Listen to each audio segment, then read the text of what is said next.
Palakkad December 16. காட்டு யானைகள் முறித்த மரம் விழுந்து இன்ஜினியரிங் மாணவி பலி.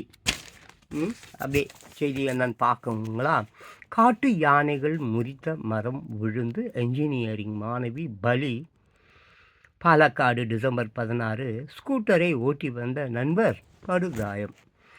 காட்டு யானைகள் முட்டி தள்ளி முறித்து போட்ட மர கிளை சாலையில் ஸ்கூட்டர் மீது விழுந்து என்ஜினியரிங் மாணவி பரிதாபமாக பலியானார். இதில் வாலிபர் படுகாயம் அடைந்தார். என்ஜினியரிங் மாணவி கேரள மாநிலம் பாலக்காடு மாவட்டம் கஞ்சிக்கோடு அருகே உள்ள புதுச்சேரி மேற்கு பகுதியை சேர்ந்தவர் வில்சன். இவரது மகள் ஆன் மேரி வயது 21, என்ஜினியரிங் கல்லூரி மாணவி. பல்லாரி மங்கலம் பஞ்சாயத்து அடிவாடு அருகே முள்ளச்சேரி பகுதியை சேர்ந்தவர் அல்தாப் அபுபக்கர், வயது 22. இருவரும் நண்பர்கள். சம்பவத்து அன்று இருவரும் இடுக்கி பகுதிக்கு ஒரு ஸ்கூட்டரில் சென்று விட்டு திரும்பி வந்து கொண்டிருந்தனர். ஸ்கூட்டரை அல்தாப் அபுபக்கர் ஓட்டினார். ஆன்மேரி ஸ்கூட்டரின் பின்னால் அமர்ந்து இருந்தார்.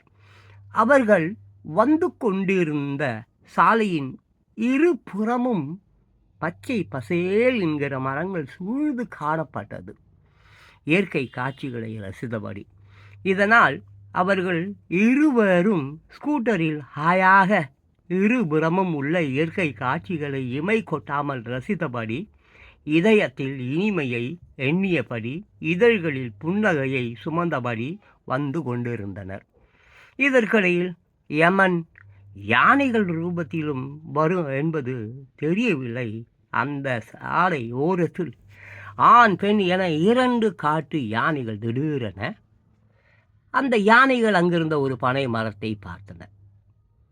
அதில் குலை குலையாக நுங்குகள் காய்த்து தொங்கின. இதனால் அவற்றை சுவைப்பதற்காக அந்த யானைகள் அந்த பனை மரத்தை நோக்கி தனது துதி கையை நீட்டி நீட்டி பார்த்தன. ஆனால் பனை மரம் ஆயிற்றே, எட்டி பிடிக்க முடியுமா? ஆண் யானை அதில் தனது கால்களை ஏணி போல் வைத்து உடலை தூக்கி கொண்டு தனது துதிக்கையால் நுங்கு குலைகளை தொட முயற்சித்தது. ஆனால் அதனால் முடியவில்லை, முறிந்து விழுந்தது. மேலும் இந்த பனை மரத்தை சாய்த்தால் குலை நுங்கும் கிடைக்கும், கூடவே குருத்தும் பனை மரத்தை முறித்தால் பணம் சோறும் கிடைக்கும் என்று ஏற்கனவே ருசித்த அனுபவத்தில் இரு யானைகளும் அந்த பனை மரத்தை முறிப்பதற்கு முயன்றன. இதனால் அந்த பனை மரத்தை தங்களது முழு பலத்தையும் காட்டி முட்டி முட்டி தள்ள தொடங்கின. இதில் பனை மரம் பாதியாக முறிந்தது. முறிந்த பனை மரம் அதன் அருகில் இருந்த ஒரு பெரிய மரத்தின் மீது விழுந்தது. இதனால் அந்த மரத்தின் கிளை முறிந்து கோதமங்கலம் அருகே நேரிமங்கலம் இடுக்கி சாலையின் குறுக்கே வந்து கொண்டிருந்த இவர்களது ஸ்கூட்டர் மீது விழுந்தது. இரத்த வெள்ளத்தில் இதில் ஆண் மேரியின் தலை பகுதி உடைந்து இரத்த வெள்ளத்தில் அதே இடத்தில் சுருண்டு விழுந்து உயிருக்கு போராடினார். அல்தாப் அபுபக்கர் ஸ்கூட்டருடன் நிலை தடுமாறி ஏறத்தாழ 100 அடி ஆழம் உள்ள சாலை ஓரம் உள்ள பள்ளத்தில் உருண்டு விழுந்தார். இவர்களது குரல் கேட்டு வனப்பகுதியில் இருந்தவர்கள் ஓடி வந்து இருவரையும் மீட்டனர். பின்னர் இருவரையும் கோதமங்கலம் அருகே உள்ள தனியார் மருத்துவமனைக்கு எடுத்து சென்று அனுமதித்தனர். சாவு. அங்கு தீவிர சிகிச்சை அளித்தும் பலனின்றி ஆண்மேரி பரிதாபமாக உயிரிழந்தார். அல்தாப் அபுபக்கருக்கு தீவிர சிகிச்சை அளிக்கப்பட்டு வருகிறது. இது குறித்து போலீசாரும் வனத்துறையினரும் வழக்கு பதிவு செய்து விசாரித்து வருகின்றனர்.